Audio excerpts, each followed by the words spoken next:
കർത്താവെ, മരുന്നോ ലേപനമോ അല്ല, അവിടുത്തെ വചനമാണ് എല്ലാവരെയും സുഖപ്പെടുത്തിയത്. ജ്ഞാനം 16:12. അവിടുന്ന് വചനമയച്ച് അവരുടെ രോഗങ്ങൾ സൗഖ്യപ്പെടുത്തി. കുഷ്ഠരോഗിയോട് യേശു പറഞ്ഞു, എനിക്ക് മനസ്സുണ്ട്, നിനക്ക് ശുദ്ധി വരട്ടെ. അവൻ്റെ കുഷ്ഠം മാറി, അവൻ്റെ ശരീരം രോഗവിമുക്തമായി. ദൈവവചനത്തിന് വലിയ ശക്തിയുണ്ട്, അഭിഷേകമുണ്ട്. വചനം നമ്മൾ കേൾക്കുമ്പോൾ, വായിക്കുമ്പോൾ നമ്മൾ പോലും അറിയാതെ നമ്മുടെ ഉള്ളിൽ ഒരു ശുദ്ധീകരണം നടക്കുന്നുണ്ട്. അവിടുത്തെ വചനം വഴി നിങ്ങൾ ശുദ്ധി ഉള്ളവരായി മാറിയിരിക്കുന്നു. ദൈവവചനം വായിക്കാം, ആദരിക്കാം, ദൈവത്തെ സ്വീകരിക്കാം.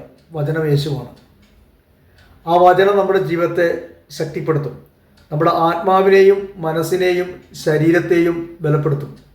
അഭിഷേകമുള്ള കൃപയുള്ള ജീവിതമായി മാറാം.